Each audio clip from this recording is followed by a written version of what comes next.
thrilled to be here.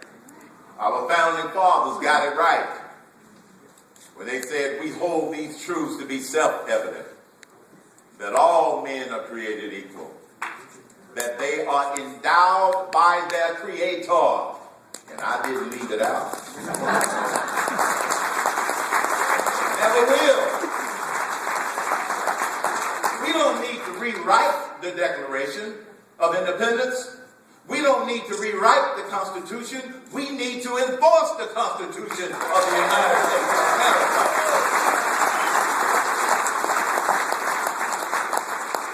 They are endowed by their Creator with certain unalienable rights, that among these are life, liberty, and the pursuit of happiness.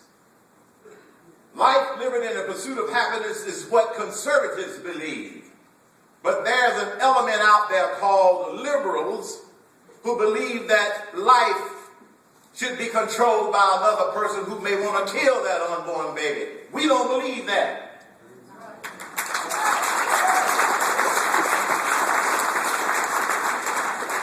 The liberals want to reduce our liberties with too much regulation, too much legislation, and too much taxation.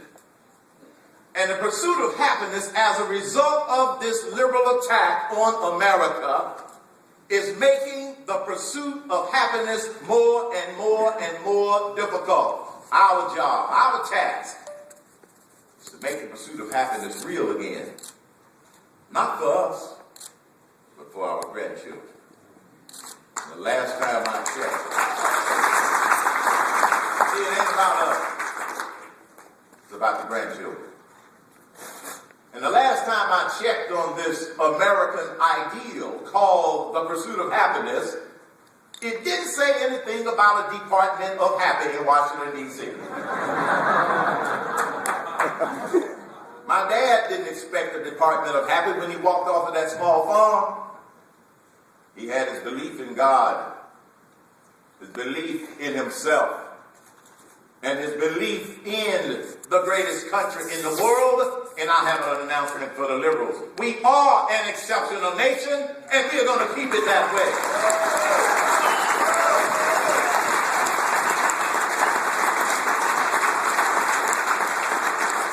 But the founders did something else that was absolutely brilliant.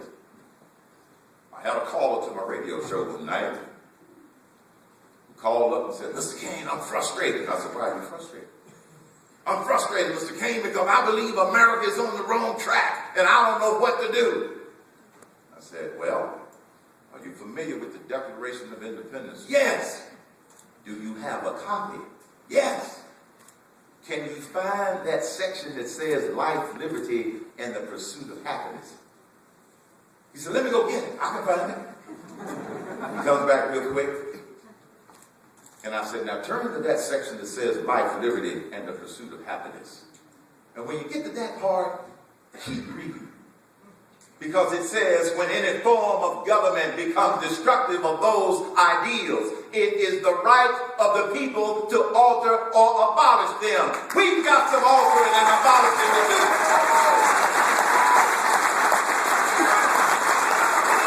The founders got it right. Within the power of the people of the United States of America to alter stuff that we don't like. We don't like this radical socialism that's being shoved down our throats. And so we have an opportunity, and we will change it. Because as a result of this attack on the pursuit of happiness and the American dream, we have become a nation of crises.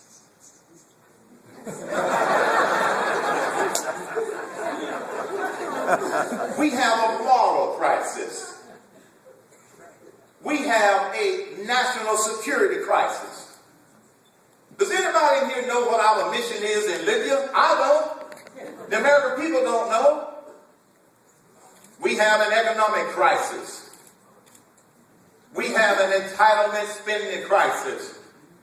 Oh, I know that you've heard a lot in the media about we have a spending crisis. No, it's bigger than that. They're trying to trim around the edges. They've got to address entitlements as well if we're going to really do something about this problem.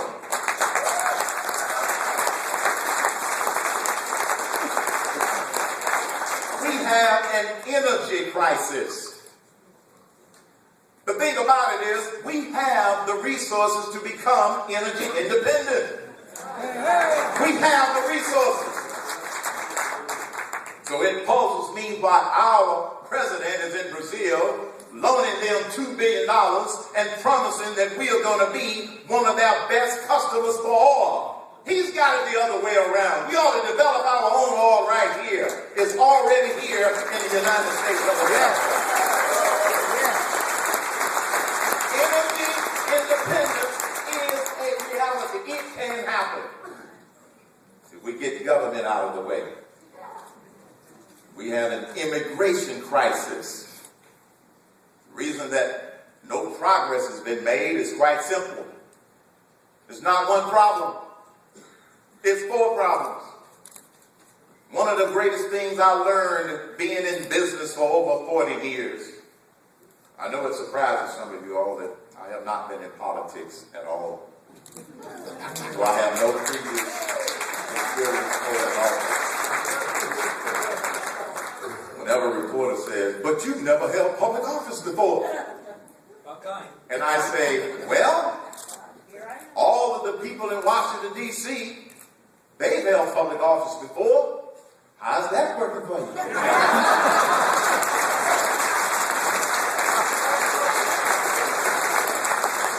And you want to know if I've held public office? Leadership is about problem solving. Not problem avoidance, not kicking it down the street or down the road. We've got to get serious about fixing our problems. We got 4 problems relative to immigration. We must secure the border, enforce the laws that are there, promote the path to citizenship that's already there. We just need to clean up the bureaucracy. We don't need a new path to citizenship. Use the one that we already have. And the 4th problem we have is, what do we do about the illegal aliens that are already here? I believe you empower the states to do what the federal government will not and cannot do. Empower the states to deal with that problem.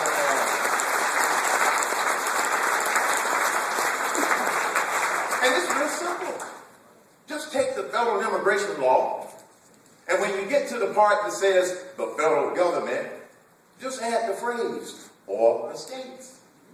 Let the states do what the federal government is not doing. And then our 7th crisis amongst our crises is DOL, not Department of Labor, a severe deficiency of leadership.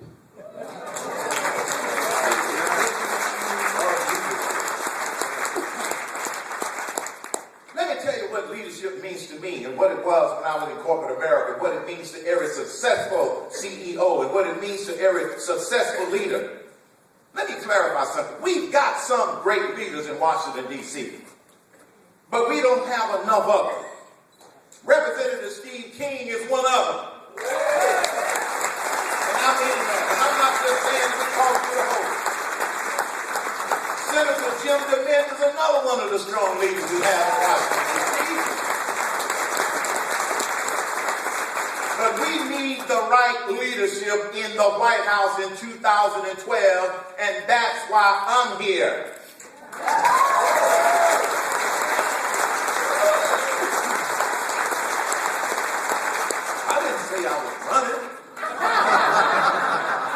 I just said that's why I'm here. Stay tuned. Leaders take people to where they would not go by themselves. That's what leaders do. Leaders identify the right problem. Leaders make sure that the organization has assigned the right priorities. That you surround yourself with the right people. You know, people who know how to fix stuff instead of just mess stuff up more. And leaders put together the plans to attack the problems. This is what successful leaders do. This is what we have to do in Washington, D.C. And if we start to focus on the right problems, the right way, with the right people, with the right leadership, there is no doubt in my mind that we can't get America back on the right track. Here's what we have to do. Number one, stay informed. That's why you are here. Because stupid people are ruining this country.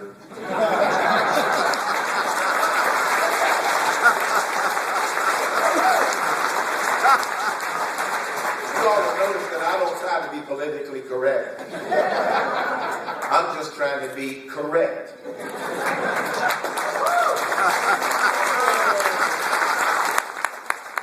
Stay informed. That's why you're here. There's so much disinformation. There are so many lies that go through some of the media that a lot of people that are tuning out, they are confused. They don't know what to believe.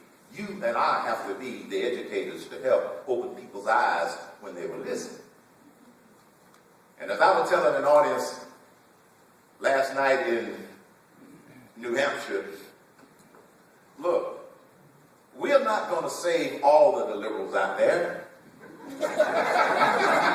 Let's just save enough of them so we can take control of the White House and the Senate. That's all we have to do.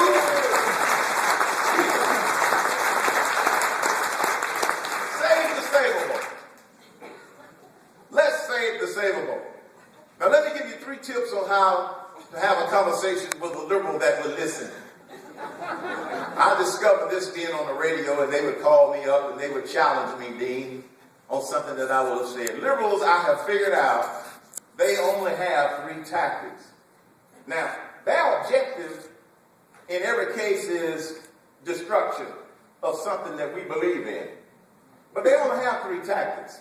And the next time you get in a conversation with one, or if you listen to somebody on the radio going at it with a liberal, between a liberal and a conservative, listen for these 3 tactics. I call them the sin tactics. S-I-N. Their first tactic is they shift the subject. If they don't have a logical argument for what it is that you're proposing, well, what do you think ought to be done in Afghanistan? Well, Bush got us in Iraq. We are not talking about Iraq. They shift the subject every time. Secondly, they ignore the facts. They ignore the facts. Fact. Nearly $1 trillion in spending has not turned this economy around. But they are ignoring the fact that spending has failed. We cannot spend our way to prosperity. We must grow our way to prosperity with direct stimulus by allowing workers to keep more money in their paycheck, allow businesses to keep more of their money on their P&L, and get government out of the way and stop overtaxing us, and we can stimulate the economy.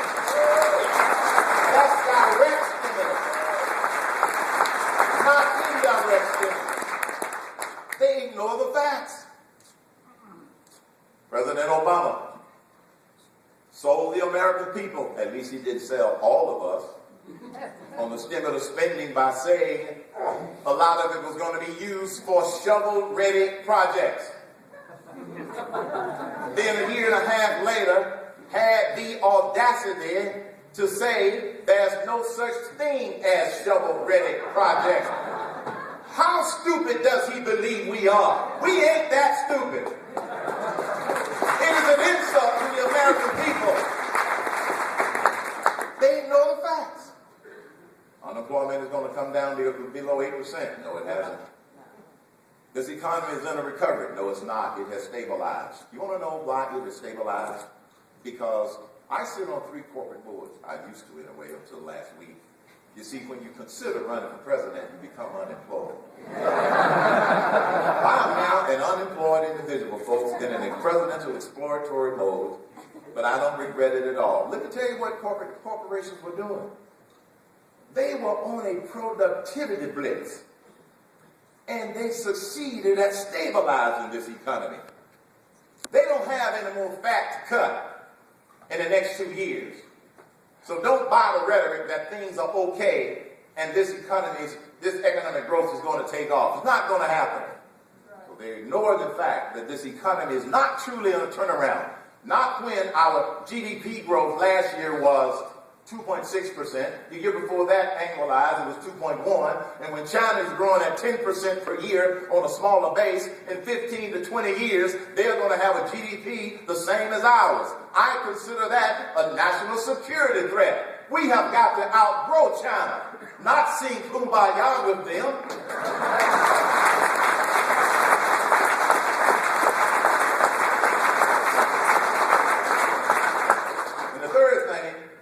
Shift the subject. They ignore the facts and they name call. You know, I've been affiliated with the Tea Party movement, the Citizens Movement, American Prosperity, the Fair Tax Movement. All of those I've been affiliated with. And because I describe myself, I don't like for people to label me. So I label myself. This is America. So I used to tell my callers, when they wanted to call up and assign a label to me, I would say, no, let me tell you how I describe Haerman Cain. I am an American, black, conservative, and ABC, and I'm proud of it. That's the label. If you want to use the label, I'm an ABC. And because I've been affiliated with the conservative movement in this country, and had the audacity to go on radio and do a radio talk show and promote conservative principles, I've been called a racist too. Go figure. I haven't figured that one out yet. But you see, I get called a whole lot of other names as well for being conservative, because I won't stay on the Democrat plantation like I'm supposed to just because the color of my skin. It ain't about color. It's about content. It ain't about color.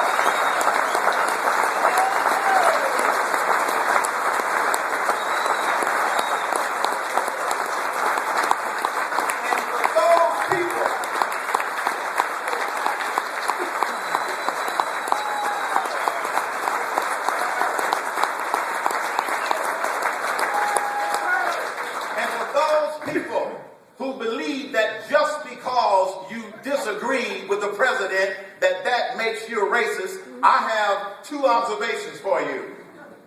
Number one, if you're black and you disagree with the president, I've told some of my callers, it may shock you, but some black people can think for themselves because it ain't about color. And number two, if we ever reach the point where we cannot criticize constructively our elected leaders, we are no longer the republic that the founders intended.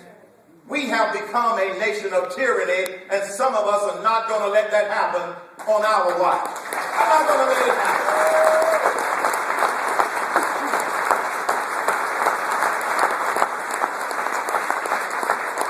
So we're in the process of taking this country back.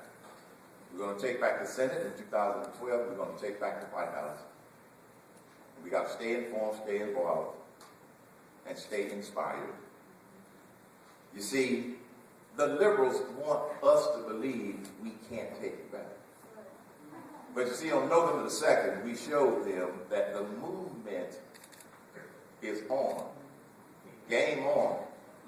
We now have to take back the Senate and the White House. So stay inspired. Don't let them tell you that this citizens movement is going to die down. Not from what I've seen all over the country. It is getting bigger and stronger. And let me tell you a couple of things that inspire me. I have time to share one of them, but I got a whole list of them. One of the biggest things that inspires me is that back in 1999, my first grandchild was born. January 22nd, 1999. I got to the hospital just in time for the blessed arrival. Went in the delivery room. I asked my daughter, "How are you doing, daughter?" She said, I'm fine, Dad. How's the baby? She's fine. He said, would you like to hold her? I said, of course.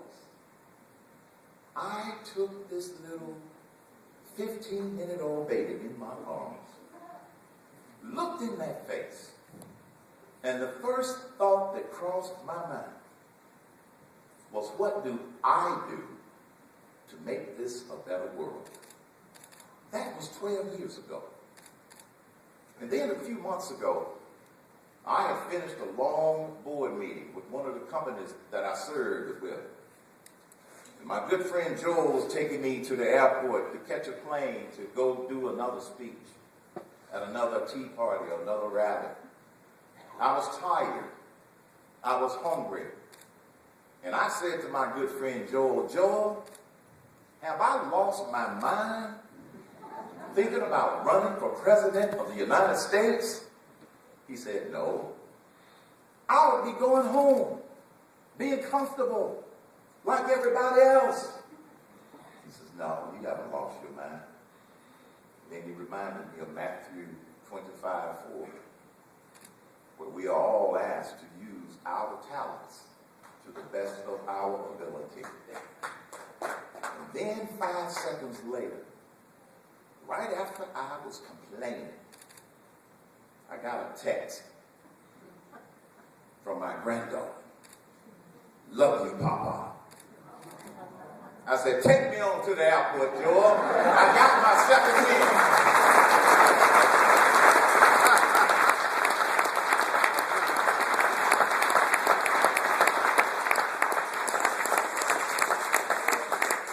Let me finish with sharing with you why I believe we are going to take back our government and put this country back on the right track. It's real simple.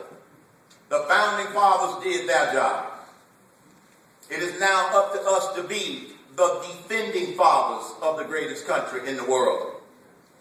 And in being the defending fathers of the greatest country in the world, the spirit of the American people that I call the sleeping giant has awakened. And what the liberals don't want to believe is that this sleeping giant is not going back to sleep. It was the same spirit that started this country. It was the same spirit that kept this nation together during the Civil War. It's that same spirit that got us through World War I, the Great Depression, World War II, and through the civil rights struggles of the 50s and the 60s. It's that same spirit that has awakened in this country today that's going to take back our government. Because former President Abraham Lincoln said it best.